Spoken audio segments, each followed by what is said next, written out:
fighting shadows.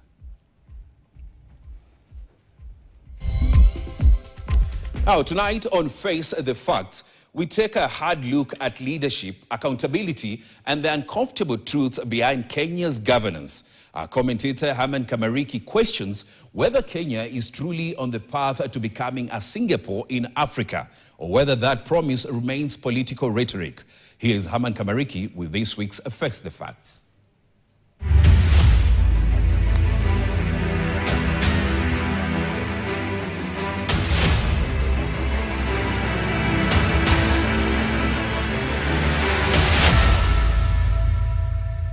Now, welcome to Face the Facts. When leaders talk about Kenya becoming like Singapore, it sounds inspiring. We all want to get there. It's a possibility. Now, Singapore is orderly, disciplined, efficient, and treats corruption not as political inconvenience, but as a crime that demands punishment. Let's listen to our president. This country called Kenya, we are going to do the things that those countries did. They were with us as third world countries. Today, they are first world countries. But tonight, we must face an uncomfortable truth. Kenya is nowhere near Singapore, not because we lack potential, but because we refuse to confront what holds us back. Singapore did not become Singapore by speeches. It became Singapore by making painful decisions early and sticking to them, no matter who was affected. Let me give you some statistics here. In 2024, Singapore jailed a former cabinet minister on corruption-related charges. He was part of the system, powerful, connected. Yet once public trust was broken, office was lost and prison followed. Can that happen in Kenya? In the widely known City Harvest Church scandal, senior church leaders were jailed for misusing tens of millions of church dollars. This was religion, this was influence, this was money, and still the law took its course. But in Kenya, we even, wash our roads for them and give them escort, even if they lie to us. Now, compare that with Kenya's record. Kenya has endured scandal after scandal. For example, NYS, where some of the people who were mentioned in the NYS scandal still became leaders. And of course, they're governing billions of this country's money. Massive wastage of government funds. What message are we sending to the public? There's another one, by the way. Afya House, Galana Kulalo, Triton Oil, Anglo Leasing, and many other.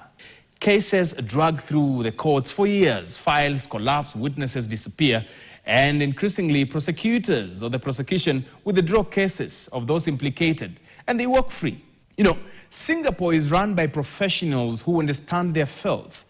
Kenya, too often, is run by political loyalists who are learning on the job.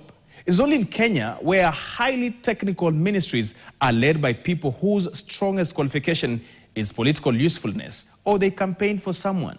For example, education, health, finance, infrastructure, and these others are not ceremonial offices. They require training, experience, and expertise. You look at our cabinet and you can see all of them, or majority, if not all, they were politicians who are loyalists to some people in government. That is not what happens in Singapore. That is not meritocracy. That is political recycling. Singapore appoints experts. Kenya appoints allies and hopes policy will fix itself. It does not. And then there is the issue of accountability within the security sector. One of the most painful reminders came with the death of a young man, Albert Ojwang, who died while in police custody. The death sparked nationwide outrage. Investigations followed. Charges were eventually approved against junior officers and civilians.